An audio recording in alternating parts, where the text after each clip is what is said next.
Assalamualaikum warahmatullahi wabarakatuh. Salam sejahtera untuk kita semua. Kami dari kelompok 3 kelas 05 PPKE 001 yang terdiri dari Amanda Putri Rafanggi, Nurul Rohmah, Putri Mandalika, Radela Pratiwi, dan Tantri Sri Hardianti, ingin mempresentasikan tugas dari mata kuliah kewirausahaan dengan tema eksistensi makanan tradisional khas Jakarta, yaitu dodol Betawi.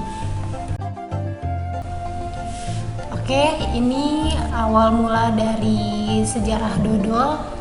Beberapa sumber menyebutkan bahwa dodol sudah ada sejak zaman Kerajaan Tarumanegara di abad keempat. Bukti sejarahnya ditemukan dalam prasasti Tugu yang menyebutkan dodot. Versi lain mengatakan bahwa dodol dibawa oleh para pedagang dari Gujarat, India ke Nusantara pada abad ke-15. Resepnya kemudian diadaptasi dengan bahan-bahan lokal seperti santan dan gula aren, menghasilkan cita rasa khas Betawi.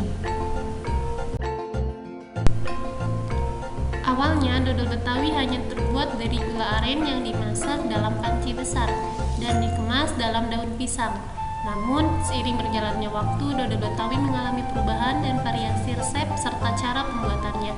Bisa dilihat perbedaan antara gambar dodol yang dulu dan sekarang. Yang dulu hanya dibungkus oleh daun pisang, sedangkan yang sekarang itu bisa berbagai macam varian rasa dan dibungkus dengan plastik. Berikut alat-alat yang digunakan dalam proses pembuatan dodol. Yang pertama, ada saringan yang digunakan untuk menyaring santan kelapa dan tepung ketan agar lebih halus. Yang kedua, plastik pengemas untuk packaging dodol. Lalu ada pisau untuk memotong-motong dodol setelah ditimbang dan kemudian dikemas. Selanjutnya ada loyang untuk mencetak dodol. Lalu ada pengaduk kayu, baskom, kayu bakar, dan wajan besar atau yang disebut dengan kencek. Untuk bahan-bahan yang membuat dodol itu adalah tepung ketan, santan kelapa yang sebelumnya kelapa diparut, diperas menjadi santan kelapa, sedikit garam, gula merah, dan gula pasir. Cara membuatnya yaitu peras kelapa parut menjadi santan kental. Jika sudah dapat santan kental, sisanya bisa jadi santan cair. 2. Campurkan tepung ketan hitam dan putih dengan santan cair di dalam baskom. Aduk sampai tidak ada yang menggumpal. Adonan jangan terlalu kental dan jangan terlalu cair. Jika kurang cair, bisa campurkan air biasa. 3. Masukkan santan kental ke dalam wajan. Masak sampai mendidih. Masak sampai menjadi minyak dan terbentuk galendo. Masak dengan api kecil. 4.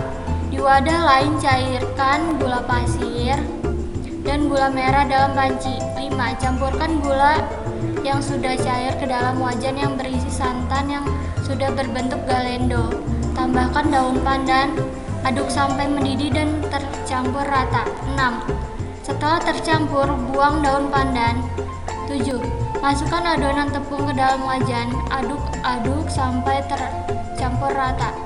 Lebih baik dikerjakan oleh 2 orang atau lebih. Masak dengan api kecil. 8. Aduk terus sampai menjadi dodol. 9. Tanda adonan sudah menjadi dodol bisa cek dengan daun pisang. Jika sudah tidak lengket, maka dodol sudah jadi dan siap disajikan. Sekilas info, kala itu dodol Betawi dikaitkan dengan status sosial masyarakat Betawi. Itu karena dodol termasuk makanan mewah yang hanya disajikan di acara-acara besar, seperti pernikahan dan lebaran. Salah satunya yaitu perayaan Imlek.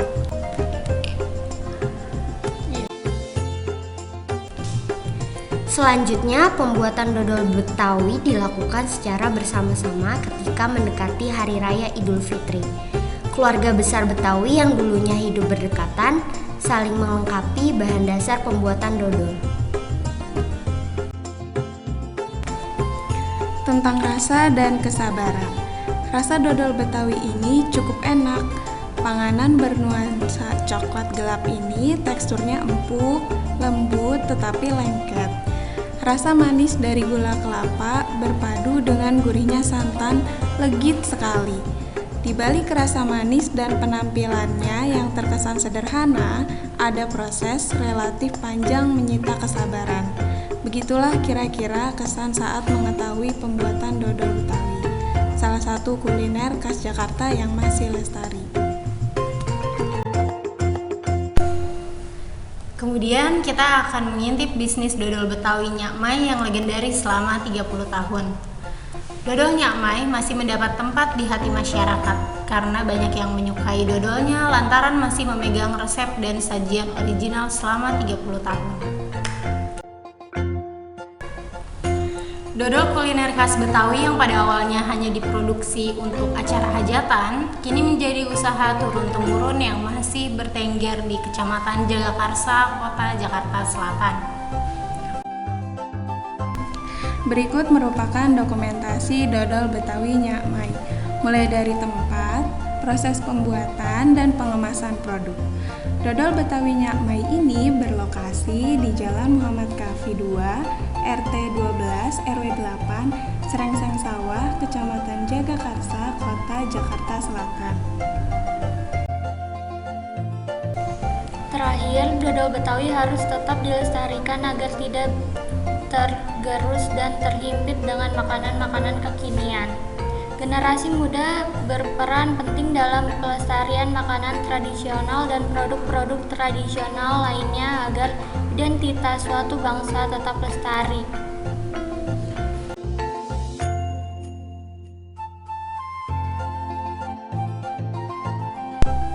Sekian presentasi dari kelompok kami, kurang lebihnya mohon maaf. Wassalamualaikum